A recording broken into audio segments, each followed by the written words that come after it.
Hello guys, नमस्कार। Welcome to online ज्ञान भाई आनंद। तो मेरे उत्तराखंड के प्यारे साथियों, 22 जनवरी को होना है हमारा फॉरेस्ट गार्ड का एग्ज़ाम। चलिए इस वीडियो लेक्चर के माध्यम से हम आज जानते हैं कि फॉरेस्ट गार्ड का एग्ज़ाम पेपर हमारा कैसा बनेगा। यदि आप लोग पटवारी लेखपाल एग्ज़ाम वाले भी हो तो आप लोगों को भी यह पेपर पूरा सॉल्व करना है, क्योंकि आपका जो पेपर का पैटर्न है दोनों का सेम है। हालांकि थोड़ा सा हमारा पटवारी लेखपाल का जो पैटर्न है इससे उच्च रहेगा। चलिए साथियों जानते हैं, पूरी जानकारी आप लोग वीडियो के अंत तक लेना साथियों, आपको अच्छा सा पूरा पेपर यहाँ मिलेगा। पहला सवाल, खड़ी बोली निम्नलिखित में से किस उपभाषा के अंतर्गत आती है? तो बताना साथियों, खड़ी बोली निम्नलिखित में से किस उपभाषा के अंतर्गत आती है? चार ऑप्शन आपके पास है। सही उत्तर है खड़ी बोली निम्नलिखित में से पश्चिमी हिंदी उपभाषा के अंतर्गत आती है। दूसरा है पश्चिमी जर्मनी पर प्रश्न देखो साथियों, पश्चिमी जर्मनी पर एक उड़ती नजर संस्मरण संग्रह के रचनाकार कौन है? तो पश्चिमी जर्मनी पर एक उड़ती नजर, उत्तर है मनोहर श्याम जोशी हमारे पश्चिमी जर्मनी पर एक उड़ती नजर के रचनाकार हैं। तीसरा, निम्नलिखित में से कमल का पर्यायवाची नहीं है? तो बताइए साथियों, निम्नलिखित में से कमल का पर्यायवाची कौन सा नहीं है? सरोज, नीरज, जलज, ये तीनों जो हमारे कमल के पर्यायवाची हैं इसमें से नहीं है, तो अम्बुद जो है कमल का पर्यायवाची नहीं है। अगला, काव्य रचना कुकुरमुत्ता के रचनाकार कौन है? तो बताए साथियों, काव्य रचना कुकुरमुत्ता के रचनाकार कौन है? सही उत्तर है सूर्यकांत त्रिपाठी निराला की रचना है कुकुरमुत्ता। अगला, आपको चार यहाँ पे वाक्य दे रखे, इसमें से शुद्ध वाक्य आपको बताना है। तो इसमें से शुद्ध वाक्य है साथियों, मैं अनेकों विद्वानों से मिला हूँ। ऑप्शन नंबर बी है, मैं अनेकों विद्वानों से मिला हूँ। मैं अनेक विद्वानों से मिला हूँ, मैं बहुत सारे विद्वानों से मिला हूँ, मैं कई विद्वान जनों से मिला हूँ। तो सही उत्तर है मैं अनेक विद्वानों से मिला हूँ। ऑप्शन नंबर बी इसका सही उत्तर है। अगला है, आपका बंटी किस विधा की रचना है? बताए साथियों, आपका बंटी किस विधा की रचना है? सही उत्तर है उपन्यास है हमारा आपका बंटी। छह का बी आपका उत्तर है। अगला सवाल, बर्बाद हो जाने पर भी अहंकार बना रहना के लिए सटीक लोकाक्ति क्या है? तो बर्बाद, तो लोकाक्ति आपको इनमें से चूज करनी है। तो लोकाक्ति का अर्थ यह दे रखा है हमें, बर्बाद हो जाने पर भी अहंकार पर बना रहना। साथ ही इसका उत्तर होगा रस्सी जल गई पर ऐठन नहीं गई। मतलब क्या होता है? बर्बाद हो जाने पर भी अहंकार बना रहना। तो और उत्तर है डी। किस कवि को एक भारतीय आत्मा कहा जाता है? बताइए साथियों, किस कवि को एक भारतीय आत्मा कहा जाता है? सही उत्तर है माखन लाल चतुर्वेदी। ऑप्शन नंबर 20 का उत्तर होगा। टिप्पण का मुख्य उद्देश्य क्या है? बताइए साथियों, टिप्पण का मुख्य उद्देश्य क्या है? तो टिप्पण का मुख्य उद्देश्य है मामलों को नियमानुसार निपटाना। ऑप्शन नंबर इसका उत्तर होगा। 10वां, निम्न में से कौन सा स्वर मूल स्वर नहीं है? तो बताइए इसमें से मूल स्वर कौन सा नहीं है? अ, ई, री, ए। चार ऑप्शन आपको दे रखे हैं, तो मूल स्वर इसमें से नहीं है साथियों हमारा कौन सा? Option number D A. अगला सवाल है, उत्पत्ति के आधार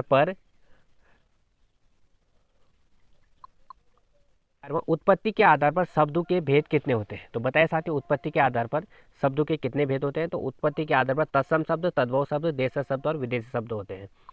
फिर 12वां सवाल, निम्नलिखित में से एकार्थी शब्द है? तो बताइए इसमें से एकार्थी शब्द कौन सा है? सही उत्तर है साथियों एकार्थी, जिसका एक ही अर्थ है गंगा। ऑप्शन नंबर 20 का सही उत्तर है। 13वां, जो पत्र सरकारी विभागों, संबंध अधीनस्थ और स्वायत्त शासी निकायों, विदेशी सरकारों, राज्य सरकारों, स्वैच्छिक संस्थानों अथवा व्यक्तियों को लिखा जाता है उसे क्या कहते हैं? तो साथियों आपको बताना है उस पत्र का नाम, जो पत्र सरकारी विभागों को, संबंध अधीनस्थ एवं स्वायत्त शासी निकायों को, विदेशी सरकारों को, राज्य सरकारों को, स्वैच्छिक संस्थानों अथवा व्यक्तियों को लिखा जाता है। साफ सी दिख रहा है साथियों, इसे क्या कहेंगे हम? सरकारी पत्र। अगला, देवनागरी लिपि अधिकांशतः है? तो देवनागरी लिपि अधिकांशतः क्या है? वर्णात्मक है, असीरोख्यात्मक है, शून्यात्मक है या रोमन है? सही उत्तर है साथियों देवनागरी लिपि हमारी वर्णात्मक है। राजभाषा के प्रयोग का मुख्य क्षेत्र क्या है? तो राजभाषा के प्रयोग का मुख्य क्षेत्र आपको बताना है विधायिका, कार्यपालिका, न्यायपालिका, यानी उपरोक्त सभी इसका सही उत्तर होगा। 16वां, समाचार लेखन की सबसे प्रचलित, प्रभावी और लोकप्रिय शैली आपको बताना है। तो समाचार लेखन की सबसे प्रचलित, प्रभावी और लोकप्रिय शैली इनमें से आपको बताना है। सही उत्तर है उल्टा पिरामिड शैली। तो उल्टा पिरामिड शैली जो है हमारी समाचार लेखन की सबसे प्रचलित, प्रभावी और लोकप्रिय शैली है, उल्टा पिरामिड शैली। निम्नलिखित वाक्यों में से संयुक्त वाक्य आपको चुनना है। संयुक्त वाक्य में क्या होता है? दो सरल वाक्यों का जोड़ होता है साथियों, जिसमें एक जो शब्द होता है इनमें जुड़ा होता है, उससे हमारे दोनों वाक्य जुड़े रहते हैं। तो साथ ही इसमें से जो दो वाक्यों से मिलकर बना है हमारा, आपने परिश्रम किया और जुड़ गया ना, तो और यहाँ पे साथ ही और जुड़ने के बाद ये दोनों जो है हमारे वाक्य क्या बन गए, संयुक्त वाक्य बन गए। तो आपने परिश्रम किया और उत्तीर्ण हो गए, ऑप्शन नंबर सी इसका उत्तर होगा। निम्नलिखित में से तत्सम शब्द आपको बताना है। तो निम्नलिखित में से तत्सम शब्द क्या होगा मित्रों, तो तत्सम शब्द निम्नलिखित में से कौन सा है, संस्कृत के समान और संस्कृत से आए हुए, जो के ट्यू प्रयोग में लाए शब्द आज्ञा, ये है संस्कृत से लाया हुआ। अगला, आए तो सारे हमारे संस्कृत से ही हैं, बट ये आजकल भी इसी रूप में हमारे प्रयोग हो रहा है। निम्नलिखित में से शुद्ध शब्द है, तो निम्नलिखित में से शुद्ध शब्द आपको बताना है। तो निम्नलिखित में से शुद्ध शब्द हमारा, अंत्याक्षरी को कैसे लिखा जाता है, तो अंताक्षरी को हम साथियों अंत्याक्षरी, ऑप्शन नंबर सी ऐसे लिखते हैं। इत्यादि का संधि विच्छेद कीजिए, तो इत्यादि का आपको संधि विच्छेद करना है। तो इत्यादि का संधि विच्छेद क्या होता है साथियों, इति धन आदि इत्यादि, ऑप्शन नंबर डी इसका उत्तर होगा। भारत में भूमि सुधार कार्यक्रम के मुख्य उद्देश्य क्या है, तो बताए साथियों 21वां सवाल, भारत में जो भूमि सुधार कार्यक्रम है इसका मुख्य उद्देश्य क्या रहता है, तो इसका मुख्य उद्देश्य क्या है मित्रों, ऑप्शन नंबर इसका सही उत्तर है मध्यवर्तियों की समाप्ति भी है, पट्टेदारी व्यवस्था सुधार भी है, भूमि जोतों की उच्चतम सीमा निर्धारण भी, यानी उपरोक्त सभी इसका उत्तर बनेगा। अगला है, भारतीय राष्ट्रीय कांग्रेस के बनारस अधिनिवेशन 1905 में जो हुआ था, इसमें कुमाऊं से किस नेता ने इस अधिनिवेशन में भाग लिया था। तो भारतीय राष्ट्रीय कांग्रेस का एक बनारस अधिनिवेशन हुआ था 1905 ईस्वी में, कुमाऊं से भी एक नेता ने इसमें भाग लिया था, उस नेता का नाम आपको बताना है। सही उत्तर है हरगोविंद पंत और भद्रदत्त पांडे, इन दोनों ने साथियों इस कांग्रेस के अधिनिवेशन में भाग लिया था। तो सी आपका उत्तर होगा। तो कालक्रम के अनुसार आपको महात्मा गांधी द्वारा जो आंदोलन आज़ादी के लिए चलाए हुए थे उनको रखना, यानी कौन सा आंदोलन पहले जो है ईयर के अनुसार, उसके बाद कौन सा होगा, ऐसे क्रमवार आपको यहाँ पे देना है। तो सही उत्तर है साथियों चंपारण, फिर अहमदाबाद मिन आंदोलन, खेड़ा आंदोलन, फिर असहयोग आंदोलन। तो ऑप्शन नंबर सी इसका उत्तर होगा। फिर आ गया साथियों, निम्नलिखित में से लाल कुर्ती बाजार स्थित है। तो लाल कुर्ती बाजार निम्नलिखित में से कहाँ पर है, तो सभी को मालूम होगा लाल कुर्ती बाजार हमारा रानीखेत में है। अगला सवाल, ओपीईसी का मुख्यालय स्थित है, बताए साथियों ओपीईसी का मुख्यालय कहाँ पर है, तो ओपीईसी का मुख्यालय है हमारा वियना में। सवाल है, उत्तराखंड के उच्च हिमालय चारागाहों को जाना जाता है, तो उच्च हिमालय के जो चारागाह हैं उनको हम किस नाम से जानते हैं, तो उच्च हिमालय में जो घास के मैदान होते हैं, मखमली घास के मैदान साथियों, जहाँ पेड़ों की मात्रा ना के बराबर होती है, उसको हम बुग्याल कहते हैं। बताया साथियों आपको, भेड़ चराते हैं हम लोग वहाँ। मुगल साम्राज्य के पतन के लिए कृषि संकट का सिद्धांत किसने प्रस्तुत किया था, तो मुगल साम्राज्य के पतन के लिए कृषि संकट का सिद्धांत किसने प्रस्तुत किया था, आपको बताना है। सही उत्तर है हमारा इरफान हबीब।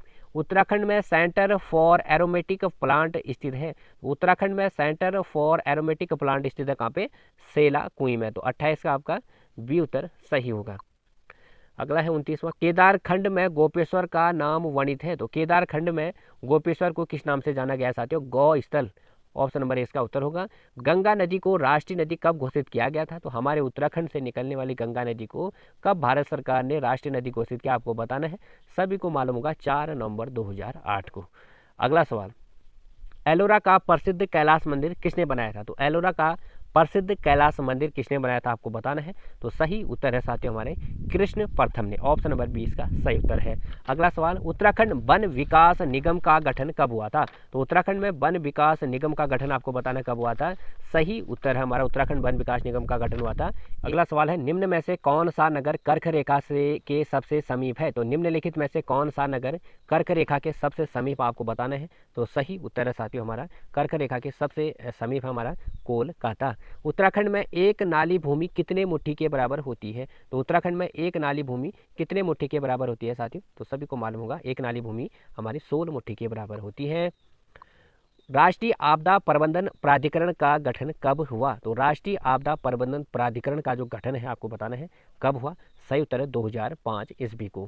कैलाश मानसरोवर यात्रा का संचालन कौन करता है, तो कैलाश मानसरोवर यात्रा का तो संचालन करता है साथियों, कौन करता है, ऑप्शन नंबर इसका कुमाऊं मंडल विकास निगम। अगला है, आवर्ती आयत चित्र का मान ज्ञात करने में अधिकतम उपयोग है, तो आवर्ती आयत चित्र का मान ज्ञात करने के लिए अधिकतम उपयोग क्या होता है साथियों, आपको बताना है। सही उत्तर है हमारा बहुलक। तो आवर्ती आयत चित्र का मान जब हम ज्ञात करते हैं, आपने पढ़ा होगा इकोनॉमिक्स में, तो साथियों यहाँ पे किसका प्रयोग होता है, बहुलक का प्रयोग। अगला है 39वां, किस भारतीय को सर्वप्रथम रॉयल जियोग्राफिकल सोसाइटी स्वर्ण पदक प्राप्त हुआ? तो किस भारतीय को सर्वप्रथम रॉयल जियोग्राफिकल सोसाइटी स्वर्ण पदक प्राप्त हुआ, आपको बताना है। सही उत्तर है हमारा पंडित नैन सिंह रावत। अगला, ग्लोबल आयुर्वेद समिट 2019 आयोजित हुआ था। तो ग्लोबल आयुर्वेद समिट 2019 का जो संचालन हुआ था, कहाँ पे हुआ था? कोच्चि केरल में।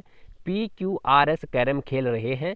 P, R और S और Q जो है साझेदार हैं। तो SR के दाईं ओर बैठा है तो पश्चिम की ओर मुख करके बैठा है, तो Q किस दिशा में है? तो PQRS कैरम खेल रहे हैं मित्रों। इसमें जो पार्टनरशिप है कैरम में P और R की है, Q और एस की यहाँ पे पार्टनरशिप है, ठीक है।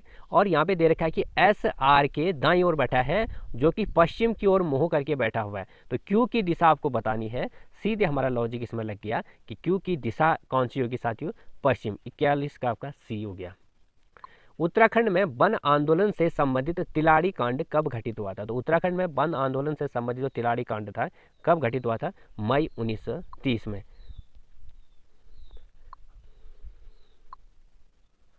अगला है 1857 ईस्वी के पश्चात नैनीताल को स्कूली शिक्षा के केंद्र के रूप में विकसित करने का श्रेय किसे जाता है? तो 1857 के पश्चात नैनीताल को स्कूली शिक्षा के केंद्र के रूप में विकसित करने का जो श्रेय जाता है आपको बताना है। सही उत्तर है हमारा हेनरी रैमजे को। भारत के वस्तु निर्यात के अंतर्गत सभी देशों को कितने वर्गों में विभाजित किया गया है? तो भारत के वस्तु निर्यात के अंतर्गत सभी देशों को कितने वर्ग में विभाजित किया गया आपको बताना है। सही उत्तर है 3 वर्गों में। उत्तराखंड का सबसे बड़ा राष्ट्रीय पार्क कौन सा है? तो उत्तराखंड का सबसे बड़ा राष्ट्रीय पार्क कौन सा है साथियों? हमारा गंगोत्री नेशनल पार्क। निम्न में से मानव अधिकारों की सार्वभौमिक घोषणा में कौन से अधिकार सम्मिलित है? तो निम्नलिखित में मानव अधिकारों की जो सार्वभौमिक घोषणा है उसमें कौन से अधिकार आपको बताने शामिल है? सही उत्तर है नागरिक अधिकार भी है, राजनीतिक अधिकार भी है, सामाजिक, आर्थिक, सांस्कृतिक भी है। तो ऑप्शन नंबर डी इसका सही उत्तर होगा। अगला आ गया हमारा, निम्नलिखित में से अनासक्ति आश्रम किस जिले में है? तो निम्नलिखित में से अनासक्ति आश्रम जो है हमारा कहाँ पर है साथियों? बागेश्वर में। निम्न में से कौन सी गैस हमें सूर्य से आने वाली परावैंगनिक किरणों को रोकती है? तो पता होगा सभी को कि परावैंगनिक हानिकारक किरणों को हमारी ओजोन जो परत है उसके द्वारा रोके हुए है। अगला आ गया 50वां, ग्राम्य क्या है? तो बताए साथियों ग्राम्य क्या है? तो उत्तर आपका बनेगा इसमें से ग्राम्य क्या है मित्रों बताइए? जलागम संरक्षण सामुदायिक स्तर की क्षमता निर्माण एवं आजीविका संवर्धन योजना। ठीक है मित्रों, ऑप्शन नंबर डी इसका उत्तर बनेगा। कोई तोता काला नहीं है, सारे कौवे काले हैं, उपयुक्त में आधार पर कौन सा निर्णय सत्य है? तो निर्णय आपको लेना है कोई तोता काला नहीं है, सारे कौवे काले हैं। तो कोई कुछ कौवे तोते नहीं हैं, तो कोई भी कौवा तोता नहीं है। Option number b. Option number c, कुछ तोते कौवे नहीं हैं, कुछ भी निर्णय नहीं लिया जा सकता है। तो सही उत्तर है साथियों, इसमें कहा गया है कि कोई तोता काला नहीं है, सारे कौवे काले हैं। तो इसमें से क्या निर्णय लिया है कि कोई भी कौवा तोता नहीं है। ऑप्शन नंबर निर्णय इसमें, इसको देखिए। उत्तराखंड में पंचायती राज अधिनियम कब बना? तो उत्तराखंड में पंचायती राज एक्ट कब लगा साथियों? लगा हमारा 4 अप्रैल 2016 को। 24वें जलवायु परिवर्तन प्रदर्शन सूचकांक रिपोर्ट 2019 में भारत की कौन सी रैंक थी? तो इसमें हमारी भारत की रैंक थी 11वीं, जो कि 2019 की बात है। 1916 ईस्वी में किस प्रकार की समस्याओं के समाधान हेतु कुमाऊं एसोसिएशन की स्थापना की गई? तो 1916 में साथियों किस प्रकार की समस्याओं के समाधान के लिए कुमाऊं एसोसिएशन की स्थापना की गई आपको बताना है। सही उत्तर है हमारा वन संबंधित समस्याओं के निपटारे के लिए। अगला सवाल आपका घड़ी से संबंधित। एक घड़ी क्रमशः 1 बजे एक बार, 2 बजे 2 बार, 3 बजे 3 बार साथियों, और जितना बजता है घड़ी में उतनी ही बार बजती है। तो एक दिन में 24 घंटे में घड़ी कितनी बार बजेगी साथियों आपको बताना है। तो सही उत्तर है साथियों हमारा इसमें से जितनी बार घड़ी जितना बजता है उतनी बार बजती है। तो आपका इसमें से उत्तर बनेगा साथियों 156। ठीक है,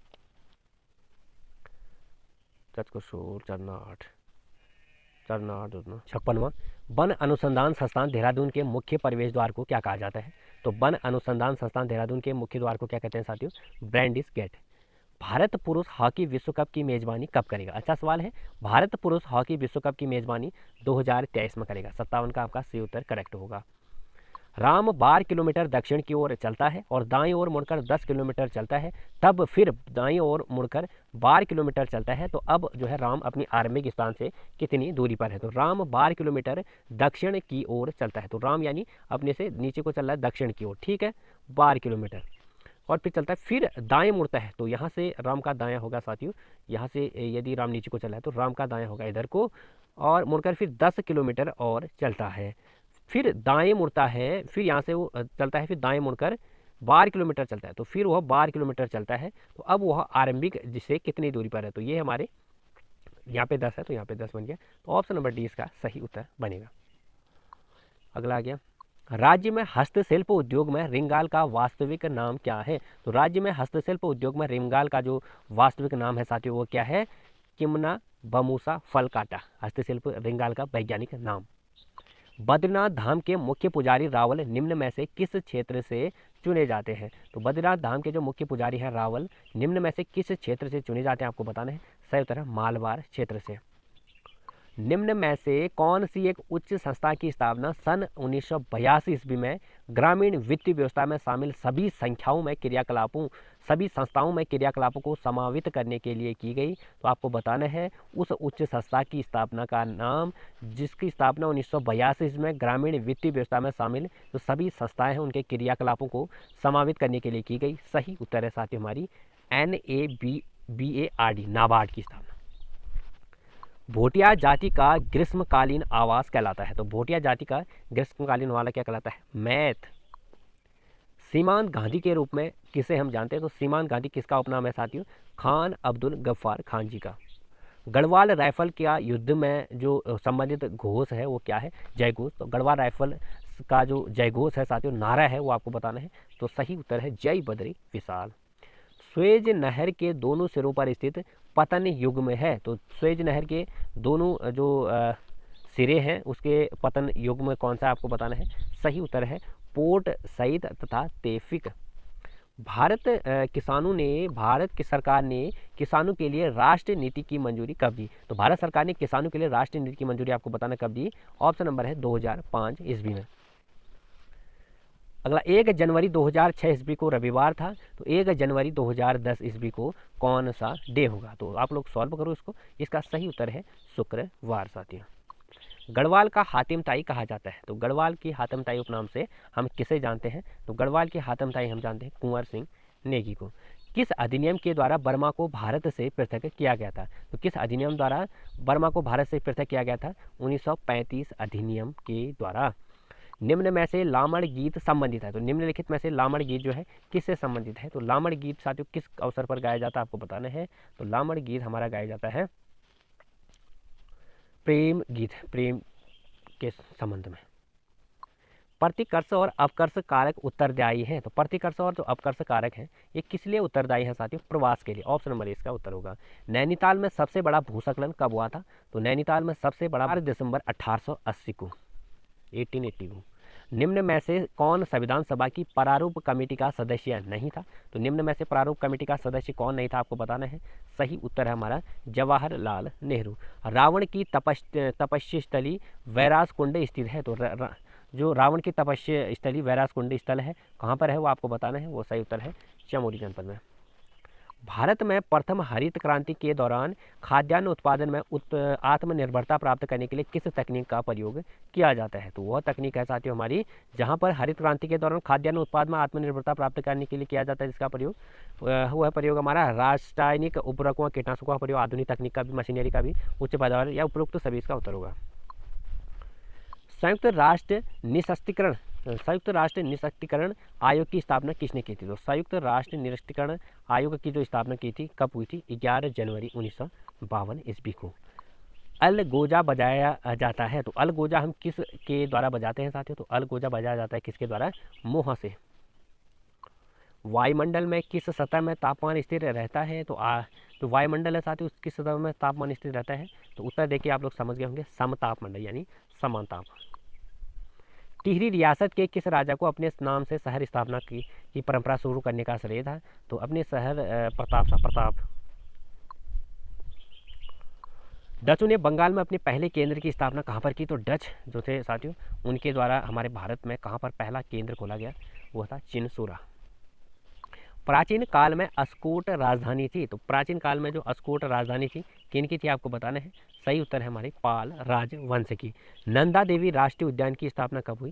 तो नंदा देवी राष्ट्रीय उद्यान की स्थापना कब की गई साथियों? इसमें से आपको दिखना है 1982 को। 84वां, निम्न में से वर्ष 2019 ईस्वी में राइट लिवलीहुड पुरस्कार प्रदान किया गया था। तो 2019 में राइट लिवलीहुड पुरस्कार किसे दिया गया था आपको बताना है। सही उत्तर है हमारा ग्रीन थुनबर्ट को, ग्रेटा थुनबर्ट को, अमितो हैदर को जियानमी को। तो सही उत्तर उपयुक्त सभी। मुंड तथा सबर नाम से भी जानी जाने वाली कुमाऊं की प्राचीन जाति है। तो मुंड तथा सबर नाम से भी जानी जाने वाली कुमाऊं की आपको बताना है प्राचीन जाति। तो सही उत्तर है कोल।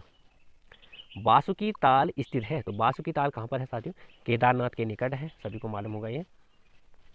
एक तस्वीर की ओर इशारा करते हुए, एक प्रश्न समझो साथियों, ब्लड रिलेशन से ये क्वेश्चन आ गया आपका।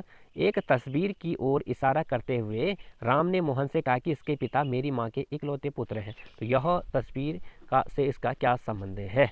तो साथियों उसने कहा कि राम ने मोहन से कहा कि इसके पिता मेरी माँ के इकलौते पुत्र हैं। ठीक है, इसके पिता, इसका पिता, ठीक है, इसका पिता मेरी माँ का, मेरी मम्मी, इसका पिता मेरी मम्मी के इकलौता पुत्र है। मम्मी का इकलौता पुत्र क्या हो गया? उसका बेटा हो गया, और उसकी लड़की इसकी क्या होगी?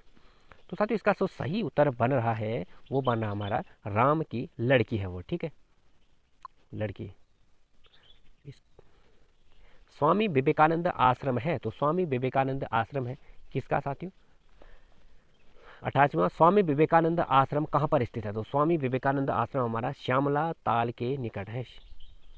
हड़प्पा कालीन लोथल स्थित है, तो हड़प्पा कालीन जो लोथल नामक स्थल है वो कहाँ पर है? गुजरात में। धनुष तीर्थ कहलाता है, तो धनुष तीर्थ हम किसे कहते हैं आपको बताना है। धनुष तीर्थ हमारा टिहरी गढ़वाल में स्थित है।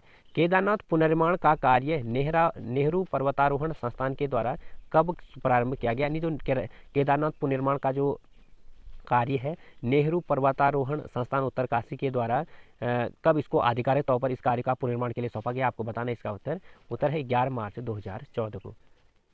भारत में काम के बदले अनाज कार्यक्रम की शुरुआत कब हुई? तो भारत में काम के बदले अनाज कार्यक्रम की शुरुआत हुई साथियों 1977-78 ईस्वी में।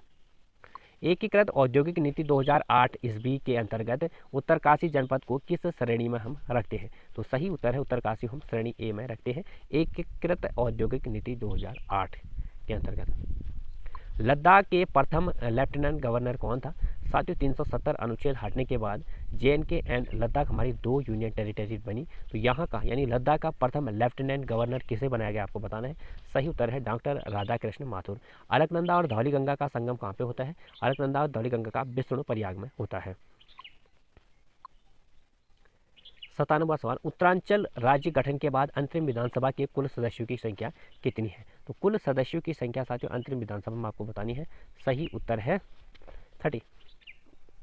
अंग्रेजी वर्णमाला में 25वें अक्षर के बाएं में 13वां अक्षर कौन सा होगा? तो अंग्रेजी वर्णमाला का 25वां अक्षर वाई होता है साथियों, और 12वां अक्षर यहाँ से 13वां कर है, यानी 13वां कर है तो साथियों हमारा 12वां क्रम हुआ हो। तो 12 में क्या होता है साथियों हमारा एल। निम्नलिखित में उत्तराखंड के सूक्ष्म लघु और मध्यम उद्योग का शीर्ष निकाय है। तो शीर्ष निकाय आपको बताना है इसमें से। तो सही उत्तर है state industrial development corporation of Uttarakhand limited. अंतिम, poverty and un British rule in India के लेखक कौन है? तो poverty and un British rule of India के लेखक हमारे दादा भाई नौरोजी पुस्तक के लेखक। तो मित्रों ये हो चुके हैं हमारे 100 क्वेश्चन कंप्लीट। कैसा लगा आपको और कितने प्रश्न आपके आए, कितने उत्तर आपके सही रहे, कमेंट सेक्शन में आप लोग उत्तर इसका जरूर देना साथियों। इस सीरीज़ के आपको पहले के अवार्ड इस वीडियो डिस्क्रिप्शन बॉक्स में और चैनल की वीडियोस की लिस्ट में मिल जाएंगे। आप लोग उनको भी जरूर वॉच करें यदि आपकी आगामी समय में एग्जाम है। तो फिर लाऊंगा मैं ऐसे ही जुड़े रहेगा हमारे चैनल के साथ। Thank you.